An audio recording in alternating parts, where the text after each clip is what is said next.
அடுத்ததான் நம்ம பார்க்குறது வெற்றி நமதே வெற்றியாளர்களுக்கு வணக்கம். முதுகலை தமிழாசிரியர் பாடத்திட்டத்தில் சிற்றிலக்கியங்கள் பகுதியில் பிள்ளை தமிழ் பார்க்க இருக்கிறோம். பிள்ளை கவி, பிள்ளை பாட்டு அப்படிங்கிற சிறப்பு பெயரில் பாடப்படுகிறது.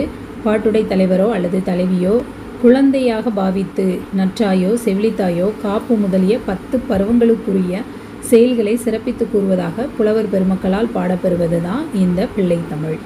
இப்போ கடவுள், ஆசிரியர், வள்ளல், தொண்டர், தலைவர், புலவர்களையோ வைத்து பாடுதல் வழக்கு. பிறவாய் யாக்கை ஆனதால் பரமசிவன் மீது பிள்ளை தமிழ் பாடுறது கிடையாது. அப்போ எந்த இறைவன் மீது பிள்ளை தமிழ் கிடையாதுன்னா ஈசன் சிவன் மீது கிடையாது. அப்புறம் விநாயகர், முருகன், திருமால், உமாதேவி, அப்புறம் பிள்ளைக்கவி, இந்த இவங்க மேலெல்லாம் நிறைய பிள்ளை தமிழ் பாடல்கள் இருக்கிறது. அனுமார் மீதும் பிள்ளை தமிழ் இருக்குது. ஆசிரியரை பற்றியது அப்படின்னு பார்த்தோன்னா அம்பலவாணர் பிள்ளை தமிழ்னு சொல்லலாம். சிவந்தெழுந்த பல்லவராயன் பிள்ளை தமிழ் அப்படிங்கிறது வள்ளல் பற்றியது. புலவர் பற்றியது அப்படின்னா சேக்கிலார் பிள்ளை தமிழ். புலவர் பற்றியது சேக்கிலார் பிள்ளை தமிழ். அடுத்து தலைவர் பற்றியதுன்னா ராஜாஜி பிள்ளை தமிழ். இந்த சிற்றிலக்கியங்கள் பற்றி அதுக்கு ஒற்றை வரி நூற்பான்னு பார்த்தோன்னா குளவி மருங்கினும் கிளவதாகும் அப்படிங்கிற தொல்புறத்திணையில் இதை பற்றி பேசுகிறது. இந்த இலக்கியத்திற்கு வித்து எங்கே இருக்குது அப்படின்னா சங்கம் இலக்கியம் அப்படின்னு சொல்லலாம்.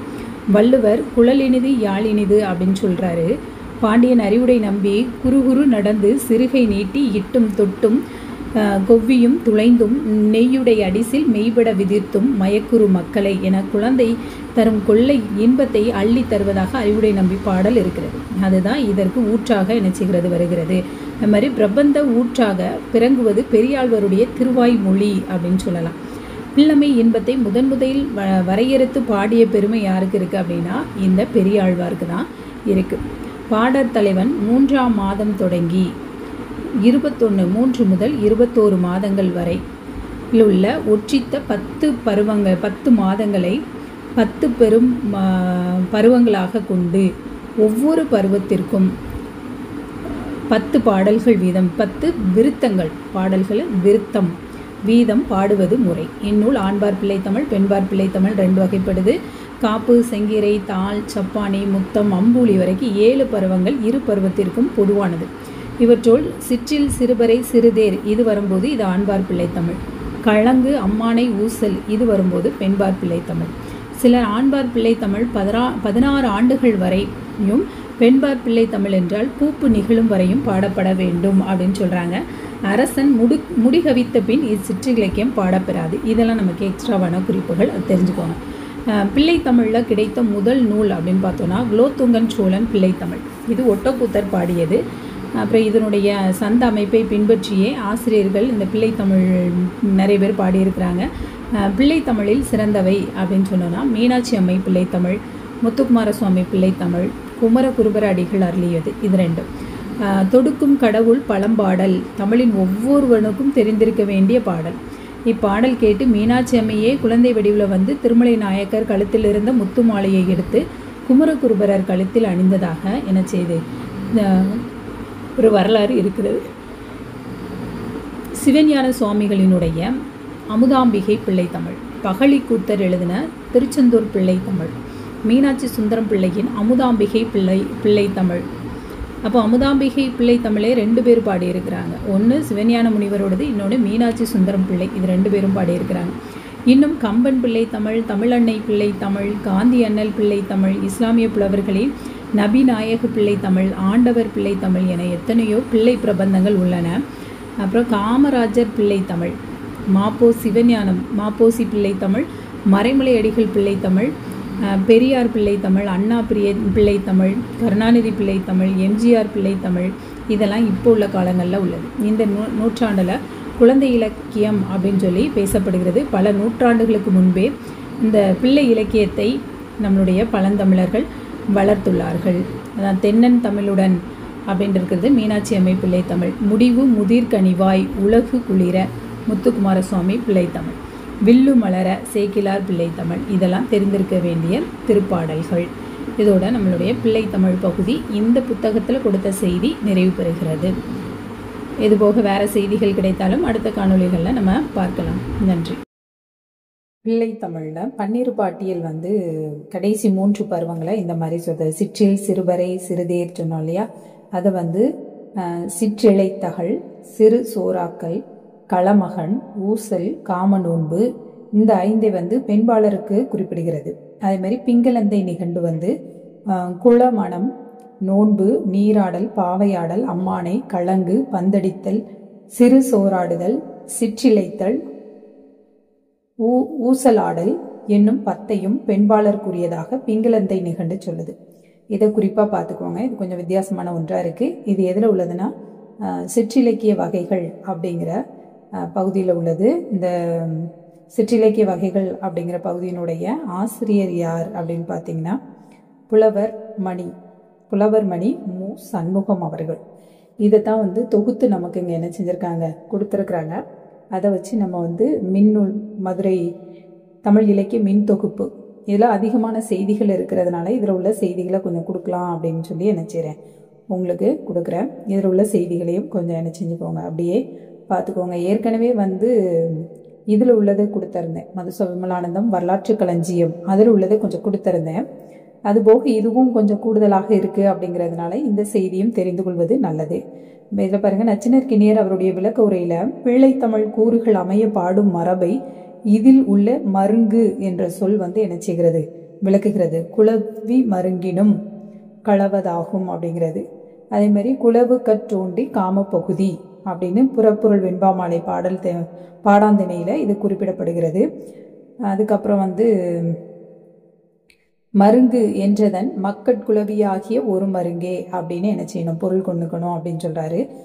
அதுக்கப்புறம் தந்தையாரிடத்தின் அன்று ஒரு திங்களில் குளவியை பற்றி கடவுள் காக்க என்று கூறுதலானும், இந்த மாதிரி பாராட்டுறதாலும் செங்கீரையும் தாளும் சப்பானியும் முத்தமும் வர உரைத்தலும் அம்புலியும் சிற்றியிலும் சிறுதேரும் பெயரிட்டு வழங்குதலானும் அப்படின்னு பொருள் வெண்பாவில் நச்சினார்க்கினியருடைய உரையில் இது குறிப்பிடப்படுகிறது. அதே மாதிரி நச்சினார்க்கினியர் வந்து அவருடைய காலத்து பிள்ளைத்தமிழ் நூல்களை கருத்திற்கொண்டு இந்த மாதிரி விளக்கம் சொல்லியிருக்கலாம் அப்படின்னும் என்ன செய்யப்படுது, சொல்லப்படுகிறது. இந்த சிற்றிலை பற்றி பிள்ளைத்தமிழ் முதன்மை வாழ்வின் முதநிலை அப்படின்னு சொல்லப்படுது. பிரபந்தங்களில் முதலில் உரு பெற்றது அப்படின்னு சொன்னாலும், அதாவது சிற்றிலக்கியங்களில் முதல்ல வந்தது அப்படின்னாலும் இந்த பிள்ளைத்தமிழ் இலக்கியத்தை சொல்லலாம். பெரியாழ்வார் தாம் இருமொழியில் கண்ணனின் பிள்ளைமை கூறுகள் பலவற்றை போற்றி பாடியிருக்கிறாரு. இது பிள்ளை தமிழுக்கு தொடக்கம் செய்துள்ளார். அதே மாதிரி திருமொழியில தாளப்பருவம், அம்புலி பருவம், செங்கிரை பருவம், சப்பானி பருவம், தளர்நடை பருவம் முதலிய பல்வேறு நிலைகளில் அமைந்த பாடல்களும் காணப்படுகிறது. அது மாதிரி நாச்சியார் திருமொழியில சிற்றில் சதையேல் என சிறுமியர் வேண்டும் திருமொழியும் இருக்கிறது. அப்புறம் குலசேகர பெருமாள் ராகவனுக்கு தாலாட்டு பாடலை தாளேலோ என பாடியுள்ளார். அடுத்து திருமங்கை மன்னன் தன் பெரிய திருமொழியில திருமங்கை ஆழ்வார் சப்பானி பருவம் பாடுகிறார். எதை பாடியிருக்காங்கன்னு பார்த்துக்கோங்க. திருமங்கை ஆழ்வார் திருமொழியில சப்பானி பருவம் பாடியிருக்கிறாரு. நாச்சியார் திருமொழியில சிற்றில் சதையேல் அப்படிங்கிற திருமொழி இடம்பெற்றிருக்கிறது. குலசேகர ஆழ்வார் தாலாட்டு என்ன செஞ்சிருக்கிறாரு, பாடியிருக்கிறார். காவியங்கள்ல காவிய தலைவர் முதலான குழந்தமை நிகழ்ச்சி சிற்சில பேசப்படுகிறது. இந்த கலிங்கத்து பரணியில அவதாரம் என்னும் பகுதி இந்த வகையை சார்ந்ததாக இடம்பெறுகிறது. கலிங்கத்து பரணியில் அவதாரம் என்னும் பகுதி பிள்ளைத்தமிழை சார்ந்ததாக இருக்கிறது. இதையெல்லாம் பிள்ளைத்தமிழ் என்னும் பிரபந்த வகை தோன்றுவதற்கு நிலைக்கலனாக அமைந்தவை அப்படின்னு நம்ம சொல்லலாம். பிள்ளைத்தமிழ்ல ஒட்டகுத்தருடைய குலோத்துங்கன் பிள்ளைத்தமிழ் தான் முதல் பிள்ளைத்தமிழ்.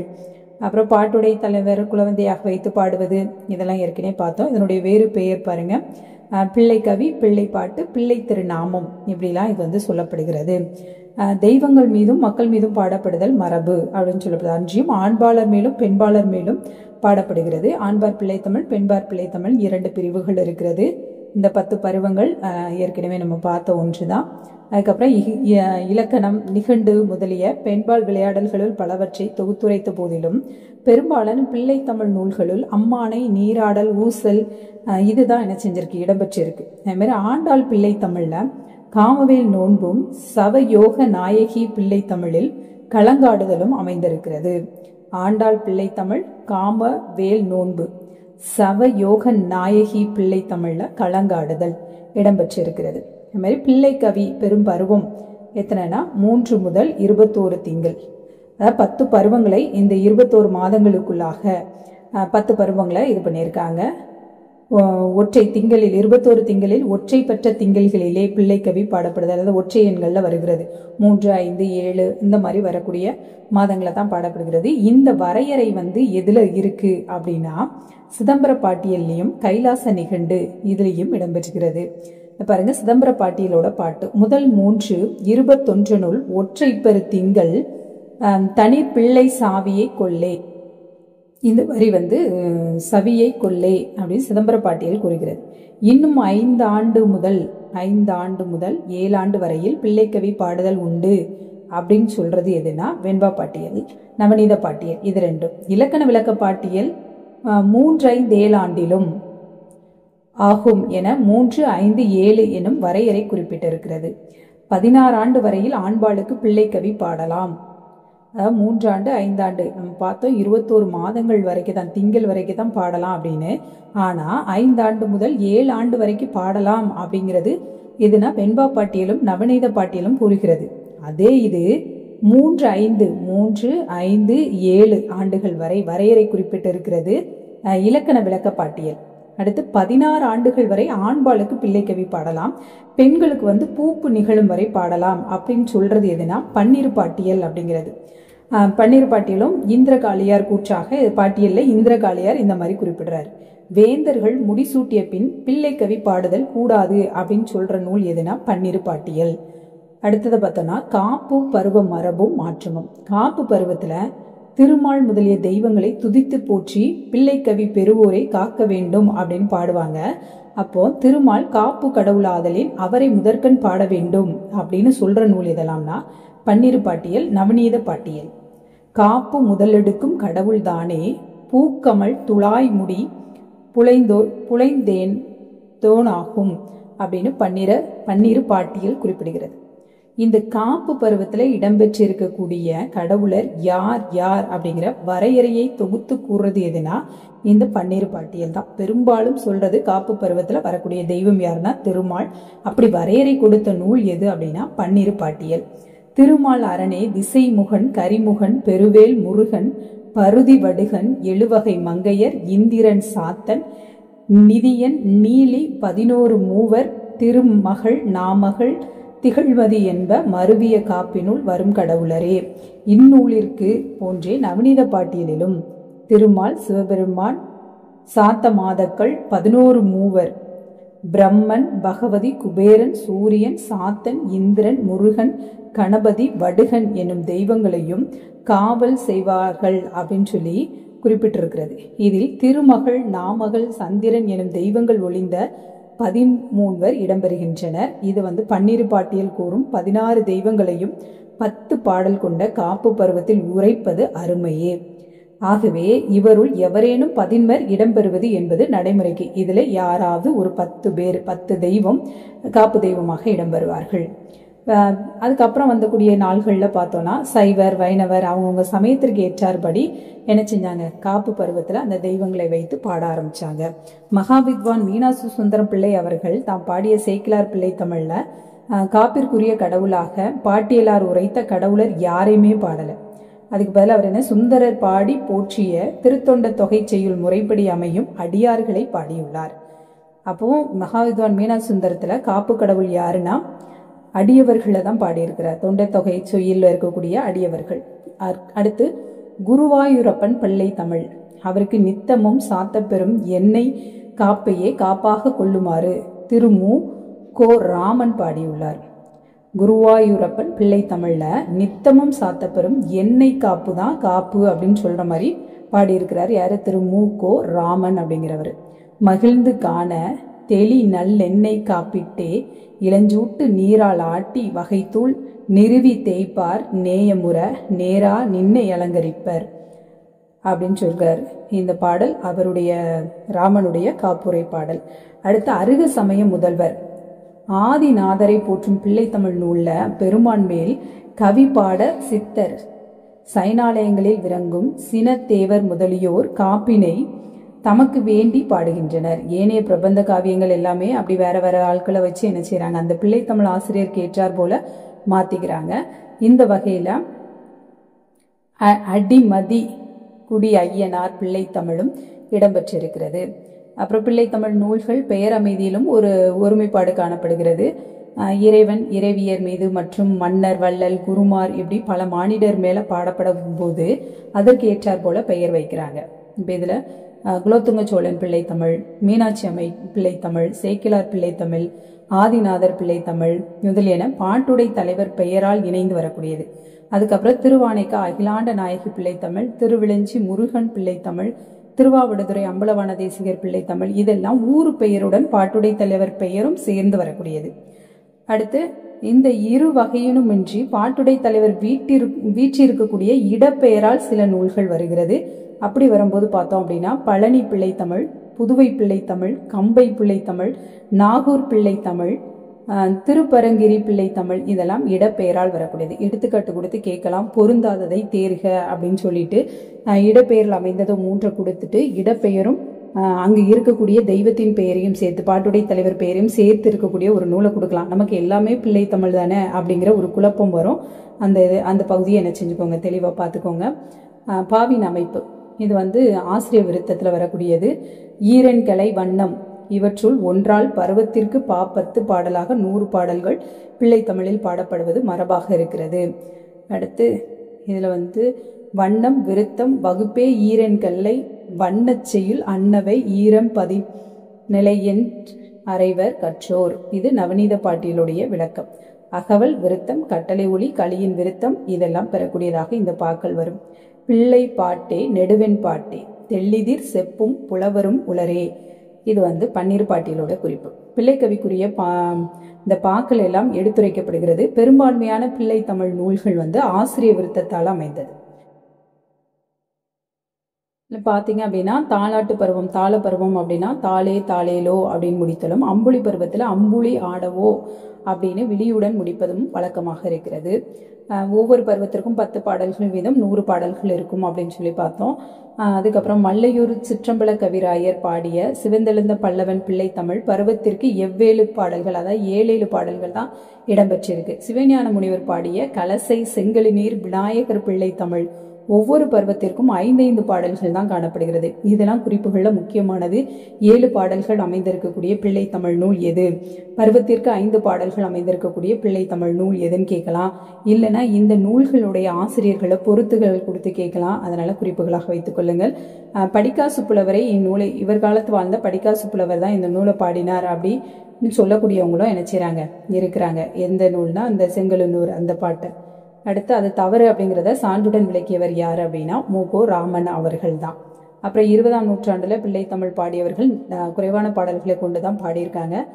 சின்னப்ப நாயக்கர் பாடிய பழனி பிள்ளை தமிழிலும், பாலகவி முத்துக்கோ ராமன் பாடிய ஸ்ரீ குருவாயூரப்பன் பிள்ளை தமிழிலும் பருவத்திற்கு 3 பாடல்கள் தான் இடம்பெற்றிருக்கு. மகாவித்வான் மீனாட்சி சுந்தரம் பிள்ளையவர்கள் பாடிய சிவஞான யோகியின் சரிதத்தில் காப்பு முதல் சிறுதேர் வரையிலான 10 பருவம் குறித்தும் ஒவ்வொரு விருத்தமாக 10 விருத்தங்கள் ஒரு பிள்ளை தமிழ் பதிக பாமாலையை சூட்டியுள்ளார். அப்புறம் சிறு காவியத்தின் அங்கமாக பிள்ளை தமிழ் மரபை ஒட்டி 10 பாடல்களை பாடி ஒரு புதுமையை பிள்ளையவர்கள் தோற்றுவித்துள்ளார், மீனாட்சி சுந்தரம் பிள்ளையவர்கள். அதுக்கப்புறம் வாசு செங்கல்வராய பிள்ளை இயற்றிய திருஞான சம்பந்தர் பிள்ளை தமிழ், பாலகவி முத்துக்கோ ராமன் எழுதிய திருநாவுக்கரசர் பிள்ளை தமிழ், அதுக்கப்புறம் கனகராசையர் பாடிய சுந்தரர் பிள்ளை தமிழ், திராவிட கவிமணி முத்துசாமி ஐயர் பாடிய மாணிக்கவாசகர் பிள்ளை தமிழ். இதெல்லாம் பருவத்திற்கு 1 பாடல் தான் இருக்கு. மொத்தமே 10 பாடல் தான் பிள்ளை தமிழ். ஆனா மொத்தம் 10 பாடல் தான். மேற்குறித்த 4 பாக்களையும் ஒரு சேர கொண்டு 4 பிள்ளை தமிழ் அப்படின்னு பெயரிட்டு சதகமாய் 100 பாடல்கள் கொண்டிருந்த பிள்ளை தமிழ் இன்று 10 பாடல் கொண்ட ஒரு பதிகம் போன்று சுருங்கியுள்ளமை நமக்கு புரிகிறது. அப்போ 4 பிள்ளை தமிழில் இடம்பெறுபவர்கள் யார் அப்படிங்கிறது நமக்கு தெரியணும். அந்த 4 யாருன்னு நமக்கு தெரியும். யார் அப்படின்னா திருநாவுக்கரசர், திருஞான சம்பந்தர், சுந்தரர், மாணிக்கவாசகர். இவங்களுக்கு யார் யார் பாடி இருக்கிறாங்க அப்படிங்கிறதையும் கொடுத்து என்ன செய்யலாம், வினாக்கள் வரலாம். அதையும் தெளிவா பார்த்துக்கோங்க. இதோட இந்த பகுதியில ஏற்கனவே பிள்ளை தமிழ் குறித்து கொஞ்சம் பார்த்துருக்கோம். அதோட தான் இந்த பகுதியில் இருக்கக்கூடிய பிள்ளை தமிழ் செய்தியையும் பார்த்துக்கிட்டா இன்னும் கொஞ்சம் இதில் அதிகமான செய்தி இருக்கு. இதையும் குறிப்புகளாக வைத்து பயன்படுத்திக் கொள்ளுங்கள். நன்றி.